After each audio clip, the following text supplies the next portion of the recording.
Hello everyone.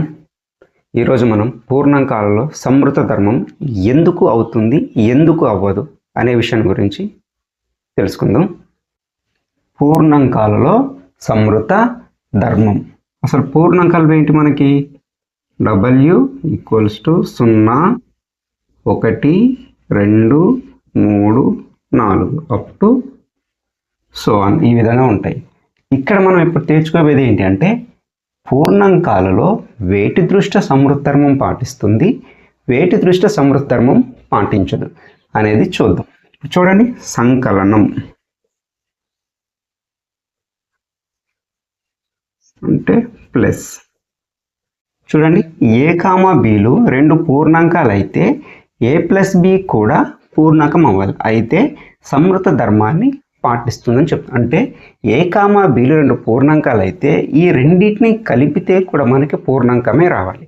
అలా వస్తే అది సంకలనంతో పూర్ణాంకాలు సంవృత ధర్మాన్ని పాటిస్తున్నట్టు. చూడండి, ఇప్పుడు ఎగ్జాంపుల్ నేను ఏం చెప్తున్నంటే 2 + 3 అన్నా, అంటే 2 అనేది ఒక పూర్ణాంకం, 3 అనేది ఒక పూర్ణాంకం. ఈ రెండింటిని కలుపుతున్నాం.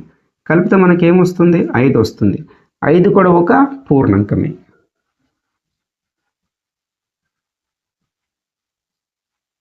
ఇది ఒక పూర్ణాంకం. ఇది A + B అనే కదా, ఇది A అనుకుంటే ఇది B. నెక్స్ట్ ఇంకోటి ఎగ్జాంపుల్ చూడండి, 3 + 6. ఇక్కడ 3 అనేది ఒక పూర్ణాంకం, 6 అనేది ఒక పూర్ణాంకం. ఈ రెండింటిని కలుపుతున్నాం. ఏమొస్తుంది మనకి? 9 వస్తుంది. ఇది కూడా ఒక పూర్ణాంకమే.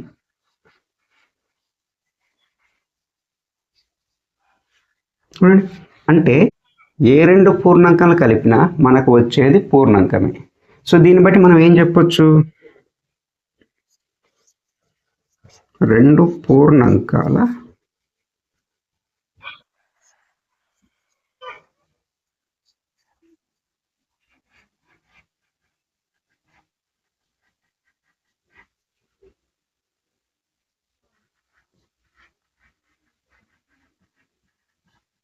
చూడండి, రెండు పూర్ణాంకాల మొత్తం ఎల్లప్పుడూ పూర్ణాంకం అవుతుంది. మరి ఇలా అవుతే ఇది ఏ ధర్మాన్ని పాటిస్తుంది అంటే సంవృత ధర్మాన్ని పాటిస్తుంది. చూడండి, పూర్ణాంకాలు సంకలనంతో సంవృత ధర్మాన్ని పాటిస్తుంది. ఇక్కడ చూడండి, వ్యవకలనంతో పూర్ణాంకాలు సంవృత ధర్మాన్ని పాటిస్తాయా, పాటించవా చూద్దాం.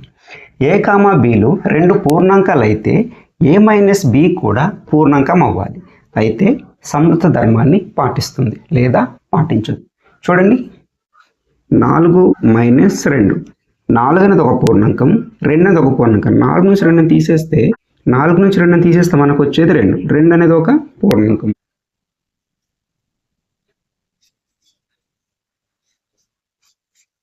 మూడు ఒక పూర్ణాంకం, 5 ఒక పూర్ణాంకం. 3 నుంచి 5ని తీసేస్తే మనకి ఏమొస్తుంది? -2 అనేది వస్తుంది. మరి -2 పూర్ణాంకమా? కాదు.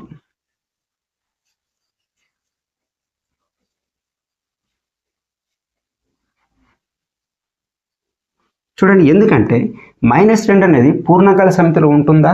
ఉండదు. దీన్ని బట్టి మనం ఏం చెప్పొచ్చు?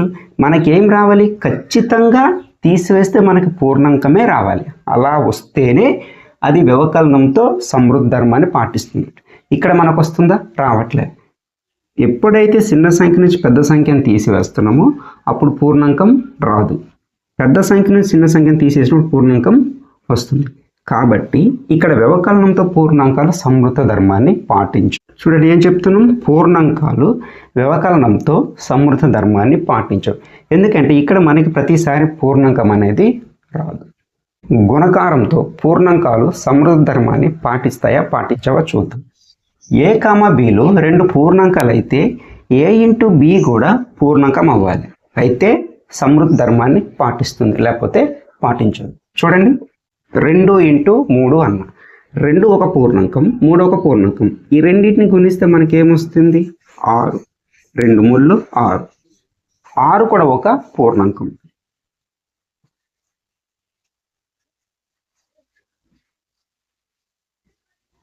ఏం చెప్తాను? 2 × 3ల లబ్ధం 6. ఈ రెండు పూర్ణాంకాలు వాటి లబ్ధం కూడా పూర్ణాంకం వచ్చింది 6. నెక్స్ట్ 4 ఒక పూర్ణాంకం, 2 ఒక పూర్ణాంకం. ఈ రెండింటిని లబ్ధం చేస్తున్నాం. 4 రెట్లు 8. 8 కూడా ఒక పూర్ణాంకం. చూడండి, ఇక్కడ ఏ రెండు పూర్ణాంకాలని లబ్ధం చేసినా ఎల్లప్పుడూ మనకి పూర్ణాంకమే వస్తుంది. చూడండి, రెండు పూర్ణాంకాల లబ్ధం ఎల్లప్పుడూ పూర్ణాంకం అవుతుంది. కాబట్టి ఏం చేస్తుంది, ఇక్కడ సంవృత ధర్మాన్ని పాటిస్తుంది.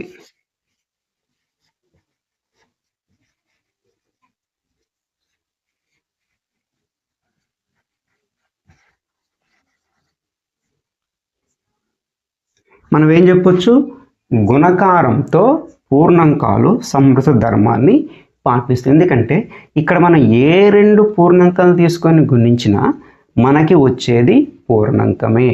చూడండి, భాగాహారం అంటే భాగాహారంతో మనకి పూర్ణాంకాలు సంవృత ధర్మాన్ని పాటిస్తాయా, పాటించవా? చూడండి, ఏ కామా బీలు రెండు పూర్ణాంకాలు అయితే ఏ డివైడెడ్ బై బి కూడా పూర్ణాంకం అవ్వాలి. అయితే సంవృత ధర్మాన్ని పాటిస్తాయి, లేకపోతే పాటించవు. చూడండి, ఫర్ ఎగ్జాంపుల్ 4 డివైడెడ్ బై 2 అన్నాం. 4 2 అంటే 4ను 2తో డివైడ్ చేస్తుంది. డివైడ్ చేస్తే మనకి ఎంత వస్తుంది, 2 వస్తుంది. ఇది పూర్ణాంకమే, ఇది పూర్ణాంకమే, వచ్చింది కూడా పూర్ణాంకమే.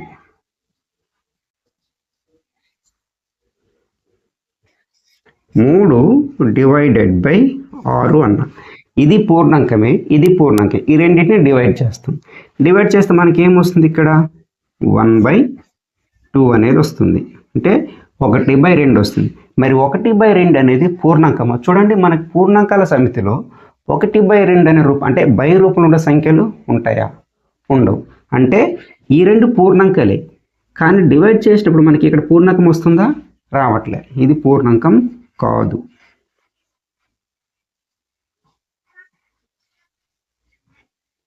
సో దీన్ని బట్టి మనం ఏం చెప్పొచ్చు, ఇక్కడ పెద్ద సంఖ్యని చిన్న సంఖ్యతో భాగించినప్పుడు మనకి పూర్ణాంకం వస్తుంది. చిన్న సంఖ్యని పెద్ద సంఖ్యతో భాగించినప్పుడు మనకి పూర్ణాంకం రావట్లేదు. కానీ మనం ఏం చెప్తున్నాం, సంవృత ధర్మాన్ని పాటించాలంటే ఖచ్చితంగా మనకి పూర్ణాంకమే రావాలి. రెండు పూర్ణాంకాలను భాగిస్తున్నాం కాబట్టి వచ్చేది కూడా పూర్ణాంకం అవ్వాలి. అలా అయితేనే అది సంవృత ధర్మాన్ని పాటిస్తున్నట్టు. ఇక్కడ భాగాహారంలో కాబట్టి ఇక్కడ పాటిస్తుందంటే పాటించట్లే. సో సంవృత ధర్మాన్ని పాటించదు. చూడండి, ఏం చెప్తాం, భాగాహారంతో పూర్ణాంకాలు సంవృత ధర్మాన్ని పాటించవు. పూర్ణాంకాలు సంకలనం మరియు గుణకారంతో సంవృత ధర్మాన్ని పాటిస్తాయి. అదే కదా మనం చూసింది, ఏ రెండు పూర్ణాంకాలని కూడినా మనకి పూర్ణాంకమే వచ్చింది. అలాగే ఏ రెండు పూర్ణాంకాలని గుణకారం చేసినా మనకి వాటి లబ్ధం పూర్ణాంకం వచ్చింది. కాబట్టి ఈ రెండు సందర్భంలో పూర్ణాంకాలు సంవృత ధర్మాన్ని పాటిస్తాయి. పూర్ణాంకాలు వ్యవకలనం మరియు భాగాహారంతో సంవృత ధర్మాన్ని పాటించవు. ఆల్రెడీ మనం చూసాం, పెద్ద సంఖ్యను చిన్న సంఖ్యను తీసినప్పుడేమో పూర్ణాంకం వస్తుంది, చిన్న దాని నుంచి పెద్ద దాన్ని తీసినప్పుడు ఏమొస్తుంది, మనకి పూర్ణాంకం అనేది రావట్లేదు. అలాగే భాగాహారంతో కూడా మనం ఏం చేస్తున్నాం, పెద్ద సంఖ్యని చిన్న సంఖ్యతో భాగించినప్పుడేమో పూర్ణాంకం వస్తుంది, చిన్న సంఖ్యని పెద్ద సంఖ్యతో భాగించినప్పుడు మనకి పూర్ణాంకం రావట్లేదు. కాబట్టి ఈ రెండు సందర్భంలో సంవృత ధర్మాన్ని పూర్ణాంకాలు పాటించవు. చూడండి, ఇక్కడ సంవృత ధర్మానికి సంబంధించి ఒక పట్టిక అనేది తీసుకోవడం జరిగింది. మనం ఏం చేసాం, సంవృత ధర్మం పూర్ణాంకాల్లో సంకలనం దృష్ట్యా పాటిస్తుంది అంటే టిక్. వ్యవకలనం సంవృత ధర్మాన్ని పాటించవు పూర్ణాంకాలు. అలాగే గుణకారం దృష్ట్యా సంవృత ధర్మాన్ని పూర్ణాంకాలు పాటిస్తాయి. అలాగే భాగాహారం, పూర్ణాంకాలు భాగాహారంతో సంవృత ధర్మాన్ని పాటించవు.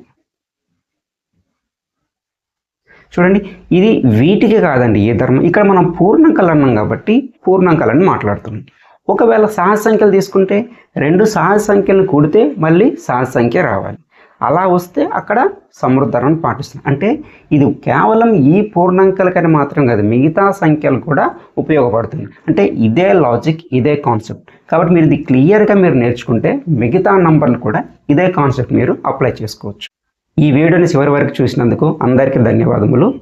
ఈ వీడియో కానీ మీకు నచ్చినట్లయితే లైక్ చేయండి, షేర్ చేయండి, సబ్స్క్రైబ్ చేయండి, కామెంట్ చేయండి, బెల్ ఐకాన్ని నొక్కి ఆల్ నోటిఫికేషన్స్ ఆన్ చేసుకోగలరు. ఎందుకంటే నేను ఎప్పుడు వీడియో అప్లోడ్ చేసినా మీకు డైరెక్ట్గా నోటిఫికేషన్ రూపంలోకి వస్తుంది. అందరికీ ధన్యవాదములు.